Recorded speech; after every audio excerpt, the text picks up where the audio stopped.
relationships, mindfulness, awareness, very nice words. How do you apply them in your life? Join us in 3 questions with life and relationship coach Paula Quinsee from South Africa. But first, don't forget to subscribe to this channel. And while you do, ding the bell so that you're invited to every premiere that we have here. Hello viewers, today we are joined by Paula Quinsee all the way from South Africa.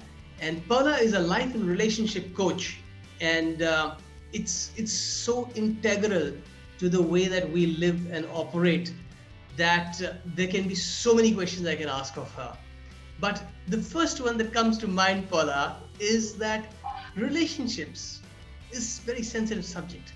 And over time, even though you've coached people and they have started applying things, because of circumstances, things tend to deteriorate, right? What do you do and what do your clients do in such circumstances? Hello, Sandeep, and thank you for having me join you. It's such a pleasure. Yeah, that's a very important question you raise because, we're never taught how to be in a relationship. We don't learn this in school. We don't learn it at university or college, and we don't learn it in the workplace until we're thrown into a relationship, whether it be a personal relationship and, we start dating or get married. That's kind of when we have to start learning about what does it mean to be in a relationship. And in the workplace, we don't think about relationships in the workplace because we don't use that language in the workplace. We use things like team player, leadership, soft skills, those kind of things. So yes, but as you know, the work that I love doing, for me, relationship is simply how do I relate? How do I respond? How do I react to the person or persons that I am engaging with in that particular moment? And for me, there is very little difference between personal and professional relationships. The core foundation is the same. There's got to be an element of trust. There's got to be respect at a basic, just humankind level before we bring in gender and age and race and all of those things. And there's got to be honesty, and then communication, real communication and connection can take place. And if you don't have those 4 fundamentals in place, ultimately relationships do deteriorate over time, because if I can't be honest with you in terms of what I'm feeling, what I'm thinking, what I'm needing, and I'm too afraid, I don't trust the space or you to open up and ask you and communicate with you, we're not going to be able to have a very good or healthy relationship. Right. And how does somebody recognize that and rebalance or reignite himself? So the most common thing is conflict. We don't like conflict. We're conditioned from a very young age that conflict is an ugly thing, which is why we avoid it. We're not taught conflict management skills growing up or in the workplace until we get into the workplace, and then we have to go on soft skills courses and they teach us about conflict management. So when your relationship seems like hard work, when you're constantly bickering or fighting over things, and I'm talking more personal relationships now, when it just feels draining and it's hard work, that's a red flag.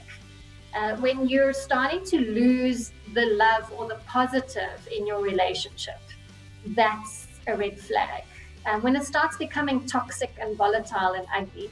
And in the workplace, it can just be simply being disengaged in an unhealthy corporate culture, corporate environment, or even just a fellow colleague or employee or your leader.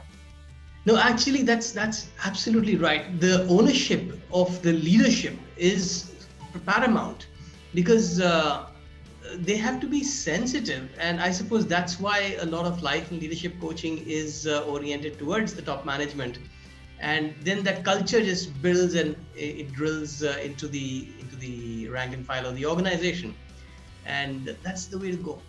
What I also do is I work with energy and managing the organizational community feeling, because it's we are social animals after all, and it is that gives us energy, and we give and take into it. So I also empower people with concepts like mindfulness, which I'm aware that you're a practitioner of as well, because that's how you can actually, what you said, learn how to program yourself to catch the toxicity coming in, or to catch the love dropping out, and the trust not building up. And so tools like this really go a long way in self-empowerment, and in people to know how to gauge that there is a deterioration and self-correct. Of course, I'm sure a lot of people come back to you for the correction, but in fact, that brings me to my second question.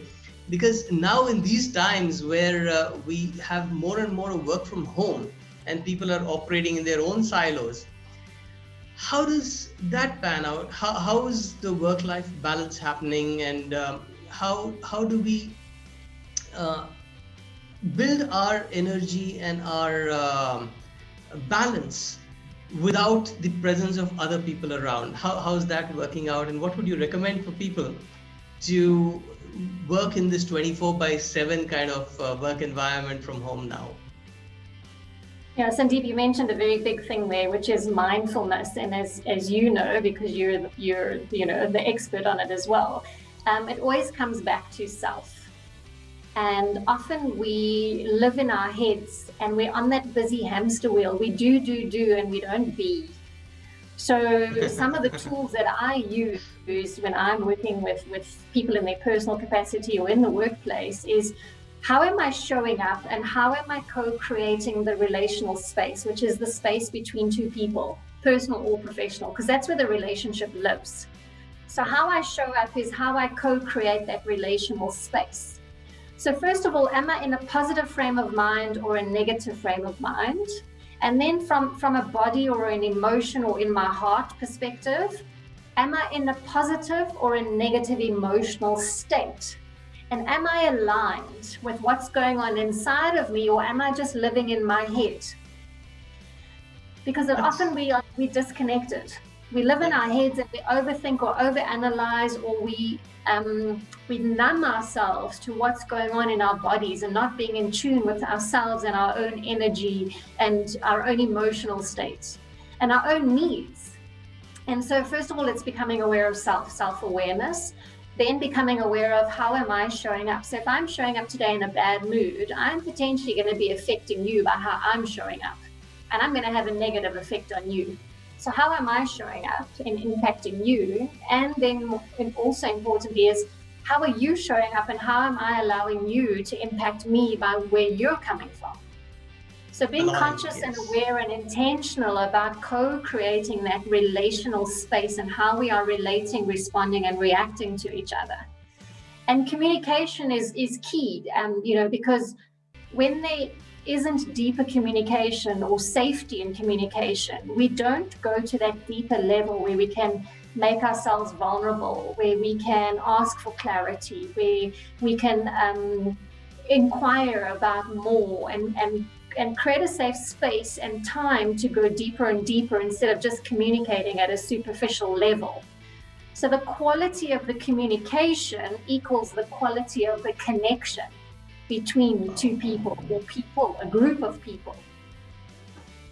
Wow. And so that's where, dealing with the conflict, or when relationships start deteriorating, that's the first thing to start looking at, or one of the first key areas to start looking at. And then, now with the new normal, because it's not even the new normal anymore, it's a year down the line that we've been living like this. So this is the way of life going forward. And we are going to be having a hybrid approach, where some people are going into the office for so many days a week, others are going to be fully remote. So it's learning to adapt into that environment and making it work for you. So, as you might have heard me say before, there is no such thing as work-life balance. It's a complete myth, doesn't exist. It's about work-life integration. What does balance look like for you in your life?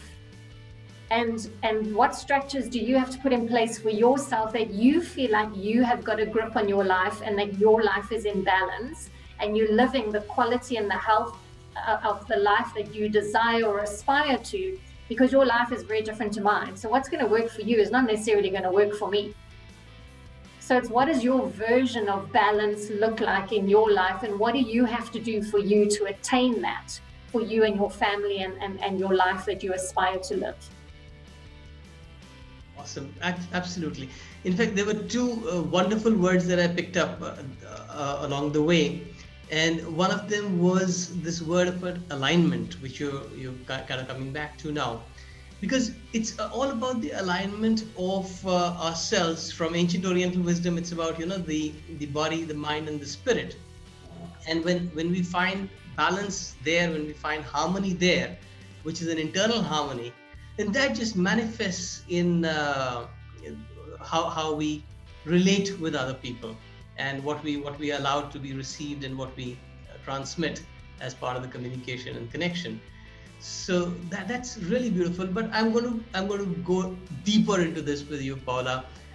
My third question is about those tools. Like, how do I get into self-awareness? What would you recommend that people could do and play with, perhaps, to increase their self-awareness independently? Yeah, good question, because there's no one size fits all, because we're all different and unique, right? So what works for you may not necessarily work for me. So I think the first most important thing is connecting with self, understanding what makes me tick, what excites me, what brings me joy, what makes me feel fully alive.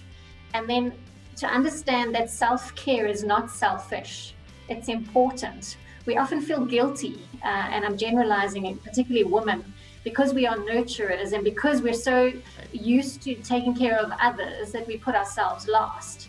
So understanding that self-care is critical to our everyday health and wellness and well-being, and being able to operate and function effectively. When we're in a well space, we are able to be more creative, innovative, and productive. And be able to problem solve, whether that's in our personal space or whether it's in the workplace.